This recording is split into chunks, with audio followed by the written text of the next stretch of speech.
एक गरीब लड़के की दिल को छूने वाली कहानी। एक भयानक अंधेरी रात में मंदिर की सीढ़ी पर मंदिर में लगे लाइट की रोशनी में एक साधारण 15 साल का लड़का पढ़ाई करते दिखा। ठंडी के दिन थे। वो ठंड से काँप रहा था, लेकिन पढ़ाई में खोया हुआ था। हफ्ते में 2 दिन मैं उस रास्ते से होकर गुजरता था। दिन में कभी वो नज़र नहीं आता। मुझे काफ़ी जिज्ञासा होती थी उसके बारे में जानने की। एक रात खाना खाकर मैं गाड़ी लेकर उसी रास्ते से गुजरने वाला था। सोचा जाते जाते कुछ पार्सल लेकर जाऊंगा उसके लिए। मैं पार्सल लेकर गाड़ी से उस मंदिर के पास पहुंचा।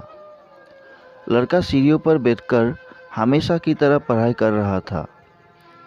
मैंने गाड़ी रोकी और उसके पास गया। मेरी तरफ जब उसने देखा तो वो मुस्कुरा दिया, जैसे वो मुझे पहले से जानता हो। मैंने उससे पूछा, बेटा तुम हमेशा यहीं पर पढ़ाई क्यों करते हो? सर, मेरे घर में बिजली नहीं आती। मेरी माँ बीमार रहती है और तेल डालकर दिया जलाने लायक मेरी परिस्थिति नहीं है। बस इसलिए मैं यहाँ आकर पढ़ता हूँ।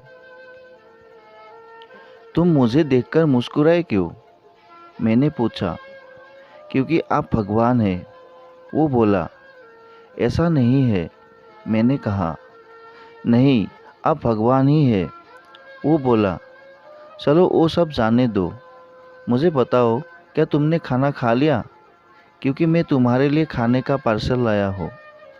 देखा, इसलिए मैं आपको भगवान कह रहा था।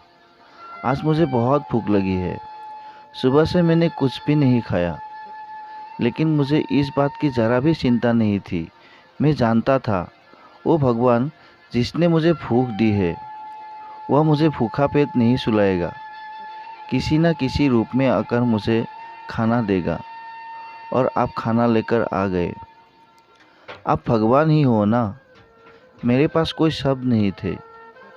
अनजाने में ही मेरे हाथों पुण्य का काम हो रहा था। हर दिन कर्जे में डूबे होने के कारण ऊपर वाले को, उस भगवान को कोसता था। आज उसने मुझे ही भगवान की उपाधि देकर शर्मसार कर दिया था। आधा खाना खाकर उसने आधा बचा लिया और मुझसे बोला कि सर आप 5 मिनट यही ठहरिए, मैं यह खाना मेरी माँ को देकर आता हूँ। मंदिर से कुछ दूर एक पुराने घर की तरफ जाते हुए मैं उसे देखता रहा। कुछ मिनटों बाद वह वापस लौटा। उसके हाथों में मुट्ठी भर फूल थे। उसने वो मेरे पैरों में रख दिए और बोला, माँ ने कहा है जिस भगवान ने हमारा पेट भरा है उसके चरणों में थोड़े फूल तो सराहने ही चाहिए।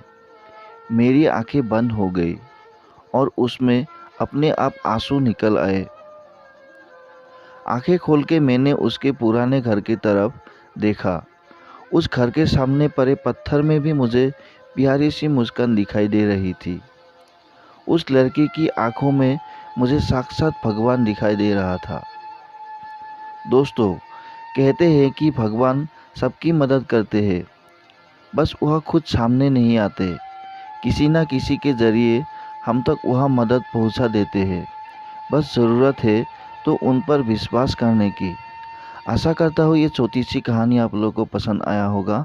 कहानी अच्छी लगी तो वीडियो को एक लाइक, शेयर और चैनल को सब्सक्राइब जरूर कर देना दोस्तों। वीडियो को देखने के लिए आपको बहुत बहुत धन्यवाद।